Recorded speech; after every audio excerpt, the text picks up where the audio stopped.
നമസ്കാരം. സിനിമാ മേഖലയിലും മറ്റ് കലാമേഖലയിലുമൊക്കെ നാടകം, അതുപോലെ ഗാനമേള, മറ്റ് മിമിക്രി പോലെയുള്ള മേഖലകളിൽ, നാടൻ പാട്ട് മേഖലയിലൊക്കെ ധാരാളം കലാകാരന്മാരെ പരിചയമുണ്ട്. പരിചയമുള്ളവരും പരിചയമില്ലാത്തവരുമായിട്ടുള്ള കലാകാരന്മാരിൽ ഇഷ്ടപ്പെടുന്ന നടന്മാർ വളരെയധികം നമ്മൾ ഇഷ്ടപ്പെടുന്ന ഒത്തിരി പേരുണ്ട്. അങ്ങനെ ഇഷ്ടപ്പെടുന്ന ലിസ്റ്റ് എടുക്കുകയാണെങ്കിൽ അതിൽ ഒരു സ്ഥാനമാണ് കലാഭവൻ നവാസിനും നിയാസിനുമൊക്കെ ഉള്ളത്, ബക്കർ ഖാന്റെ മക്കൾക്കുള്ളത്. ഒരു ഞെട്ടിക്കുന്ന വാർത്തയായിരുന്നു ഇന്നലെ കേട്ടത്. കലാഭവൻ നവാസ് അന്തരിച്ചു എന്ന്. ആകെ 51 വയസ്സേ ഉള്ളൂ. 51 വയസ്സുള്ള കലാഭവൻ നവാസ് അന്തരിക്കുമ്പോൾ സിനിമാ ലോകത്ത് തേങ്ങാത്ത ആരും ഉണ്ടാവില്ല, അല്ലെങ്കിൽ അദ്ദേഹത്തെ അറിയാവുന്ന ആൾക്കാരുടെ കണ്ണുകളിൽ നിന്ന് കണ്ണുനീര് വന്നിട്ടുണ്ടാവുമെന്ന് ഉറപ്പാണ്.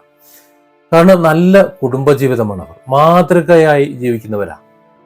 പലപ്പോഴും നമ്മൾ ചിന്തിക്കാറുണ്ട്, ഈ ലോകത്ത് നന്മയുള്ളവരെ, നല്ല മനസ്സോടെ ജീവിക്കുന്നവരെ ഒക്കെ എളുപ്പം ദൈവം അങ്ങോട്ട് വിളിക്കുമെന്ന്. ഈ ബക്കർ ഖാന്റെയൊക്കെ സിനിമേന്റെ കാലത്ത്, ഈ നിയാസിന്റെയും നവാസിന്റെയൊക്കെ ബാല്യകാലത്ത് വളരെ ദാരിദ്ര്യത്തിൽ ജീവിച്ച കുടുംബമാണത്. അവിടെ നിന്ന് അവരുടെ കല കൊണ്ട്, പ്രയത്നം കൊണ്ട് അവർ പടുപടിയായി വളർന്ന് വരുമ്പോഴും ആ വരവിൽ യാതൊരു വിധത്തിലുള്ള അഹങ്കാരമോ മറ്റും ഉണ്ടായിരുന്നില്ല. സത്യത്തിൽ അത്തരത്തിലുള്ള ആ ഒരു ഭാവം തന്നെയാണ്, സ്വഭാവം തന്നെയാണ് കലാഭവൻ നവാസിന്റെ ജീവൻ എടുത്തത് എന്ന് പറയാതിരിക്കാൻ വയ്യ. അവസാന സിനിമയുടെ സെറ്റിൽ അദ്ദേഹത്തിന് അന്നേ ദിവസം രാവിലെ തന്നെ ഏതാണ്ട് 8 മണിയോടുകൂടി തന്നെ നെഞ്ചിന് വേദന ഉണ്ടെന്നും ഷോൾഡർ പെയിന് കണ്ടു എന്നും ഒക്കെ പറയുന്നുണ്ട്. പറയപ്പെടുന്നതാണ്, ശരിയാണോ അല്ലയോ എന്ന് എനിക്കറിയില്ല. അത്തരത്തിൽ എന്തെങ്കിലും തോന്നിയിട്ടുണ്ടെങ്കിൽ അന്ന് ലാസ്റ്റ് ഡേ ആണ്, പാക്കപ്പ് ഡേ ആയതുകൊണ്ട് താനായിട്ട് അത് മുടക്കണ്ട, എല്ലാം നടക്കട്ടെ എന്ന ഒരു ഉദാസീനമായ നിലപാട് മനസ്സിലാക്കിയിട്ട് അത് തുടരുകയായിരുന്നു എന്നാണ് മനസ്സിലായത്. ആ വേദന കടിച്ചമർത്തിക്കൊണ്ടും അല്ലാതെയൊക്കെ. പിന്നീട് പരിശോധനയിൽ അറിഞ്ഞു എന്നാണ് പറയുന്നത് അതൊരു മൈനർ അറ്റാക്ക് ആയിരുന്നു. എന്നാൽ പിന്നീട് ഷൂട്ടിംഗ് ഒക്കെ കഴിഞ്ഞ ശേഷം ഹോട്ടൽ റൂമിൽ എത്തുമ്പോൾ അടുത്ത ഒരു അറ്റാക്ക് കൂടി വന്ന് മരണപ്പെടുകയായിരുന്നു എന്നുള്ളത്. ആ വാർത്ത കൂടി കേട്ടപ്പോൾ സത്യത്തിൽ വലിയ സങ്കടമാണ് തോന്നിയത്. കാരണം രാവിലെ ആ ഒരു വേദന വരുന്നത് അദ്ദേഹത്തിന്റെ സഹപ്രവർത്തകർക്ക് അറിയാം. വിനോദ് കോവൂർ അത് ഫേസ്ബുക്കിൽ വളരെ വ്യക്തമായി പങ്കുവച്ചിട്ടുണ്ട്. അത് സഹപ്രവർത്തകർക്ക് അറിയാമായിരുന്നെങ്കിൽ സത്യത്തിൽ അവർ നവാസിനോട് ചെയ്തത് ഒരു ചതിയാണ് എന്ന് പറയാതിരിക്കാൻ നിവൃത്തിയില്ല. പിറ്റേന്ന് ഒരു ദിവസം കൂടി പാക്കപ്പ് നീട്ടി ആയിക്കോട്ടെ, ഒരാൾ ഇത്തരത്തിലൊരു നെഞ്ചുവേദന വരുമ്പോൾ അല്ലെങ്കിൽ ഷോൾഡർ പെയിനൊക്കെ വരുമ്പോൾ അത് ഒന്ന് കാണിക്കേണ്ടതാണ്, ഹോസ്പിറ്റലിൽ പോകേണ്ടതാണ് എന്ന് മനസ്സിലാകാത്ത ആൾക്കാരൊന്നും അല്ല ഇന്നത്തെ കാലത്ത്. പണ്ടൊക്കെ ആണെങ്കിൽ ഒരു പക്ഷേ ആൾക്കാർക്ക് അറിയില്ല എന്ന് പറയാം. പക്ഷെ ഇന്നത്തെ കാലത്ത് അതല്ല. ഇന്നത്തെ കാലത്തെ അവർക്കെല്ലാം അറിയാം.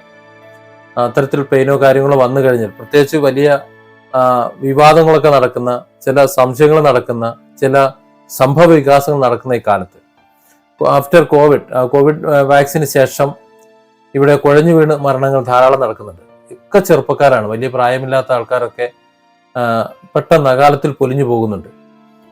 പഠനം നടക്കുന്നില്ല. പഠനം നടന്നു കഴിഞ്ഞാൽ എന്തിന്റെ പേരിലാണെന്ന് അറിയാം, തിരിച്ചറിയാൻ കഴിയുമെന്നത് കൊണ്ട് തന്നെയാണ് അത്തരത്തിലൊരു പഠനം നടക്കാത്തതെന്ന് പലപ്പോഴും തോന്നിയിട്ടുണ്ട്. അത് പക്ഷേ ഇവിടെ ഒരു വിവാദമായി കലാഭവൻ നവാസിന്റെ മരണവുമായി ബന്ധപ്പെട്ടെന്നാലും ഞാനിത് പറയുന്നില്ല.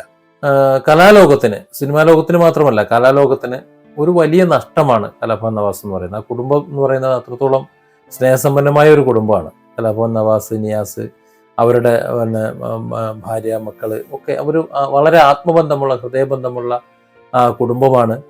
യാതൊരു വിധത്തിലുള്ള എന്താ പറയാ പിണക്കങ്ങളോ അല്ലെങ്കിൽ മറ്റ് അസഹിഷ്ണുതകൾ ഉണ്ടാവില്ല. സാധാരണ കലാകുടുംബങ്ങളിൽ ഉണ്ടാകുന്ന അസഹിഷ്ണുതകളൊന്നും തന്നെ അവിടെ ഉണ്ടായിട്ടില്ല. മാത്രമല്ല സിനിമാ ലോകത്തും മറ്റ് കലാരംഗത്തുമുള്ള എല്ലാ വ്യക്തികളുമായിട്ടും എല്ലാവരുമായിട്ടും വലിപ്പ ചെറുപ്പ വ്യത്യാസമില്ലാതെ നല്ല ബന്ധം സൂക്ഷിക്കുന്ന, സ്നേഹബന്ധം സൂക്ഷിക്കുന്ന ഒരാൾ പെട്ടെന്ന് അവരുടെ ഇടയിൽ നിന്ന് മാഞ്ഞു പോകുമ്പോൾ സ്വാഭാവികമായിട്ടും ഉണ്ടാകുന്നൊരു പ്രയാസം. പിന്നെ നമ്മളൊക്കെ പലപ്പോഴും 24-ലൊക്കെ ഈ കലാഭവൻ നവാസും നിയാസും കൂടി നിന്ന് സംസാരിക്കുന്ന പല സന്ദർഭങ്ങളും കണ്ടിട്ടുണ്ട്. പല മേഖലകളും അവർ രണ്ടുപേരും കൂടെ നിൽക്കുമ്പോൾ ഒരു പ്രത്യേക സുഖമായിരുന്നു അതൊക്കെ കാണാനും. ഒരു ഇഷ്ടവും ഒരു ആരാധനയൊക്കെ തോന്നിയിട്ടുണ്ട്. ഒരു താരാരാധന സാധാരണ ആരോട് തോന്നുന്നതല്ല, പക്ഷെ അവരോട് എന്തോ ഒരു പ്രത്യേക ഇഷ്ടമൊക്കെ തോന്നിയിട്ടുണ്ട്. ഏതായാലും കലാഭവൻ നവാസിന്റെ നഷ്ടം മനസ്സിനൊരു വിങ്ങൽ ഉണ്ടാക്കുന്നുണ്ട്. ഇന്നലെ ഒരു വീഡിയോ ചെയ്യണമെന്ന് തോന്നിയിരുന്നു, പക്ഷെ വേണോ എന്ന് ചിന്തിച്ചിരിക്കുകയായിരുന്നു. പക്ഷെ എന്തെങ്കിലും എൻ്റെതായി കൂടി ഈ ചാനലിലൊന്ന് അടയാളപ്പെടുത്തി വെക്കണം എന്നതുകൊണ്ട് മാത്രമാണ് ഞാൻ ഇന്നത് പറയുന്നത്. വളരെ വേദനയുണ്ട്. പരിചയപ്പെടാൻ കഴിഞ്ഞിട്ടില്ല എന്നുണ്ടെങ്കിലും അദ്ദേഹത്തിന്റെ സുഹൃത്തുക്കളിൽ പലരും എനിക്കറിയാം. അവർ പറഞ്ഞ് കലാഭവൻ നവാസിന്റെ സ്വഭാവം അറിയാം. അതുകൊണ്ട് തന്നെ കൂടുതൽ വേദന ഉണ്ടാക്കുന്നുണ്ട്. ഒരുപക്ഷെ അദ്ദേഹത്തിന്റെ വിയോഗത്തിന് ശേഷം ഇനിയായിരിക്കും അദ്ദേഹത്തിന്റെ മൂല്യം ജനങ്ങൾ, നമ്മളൊക്കെ അറിയാൻ പോകുന്നത്. Different angles. Don't forget to subscribe and support this channel.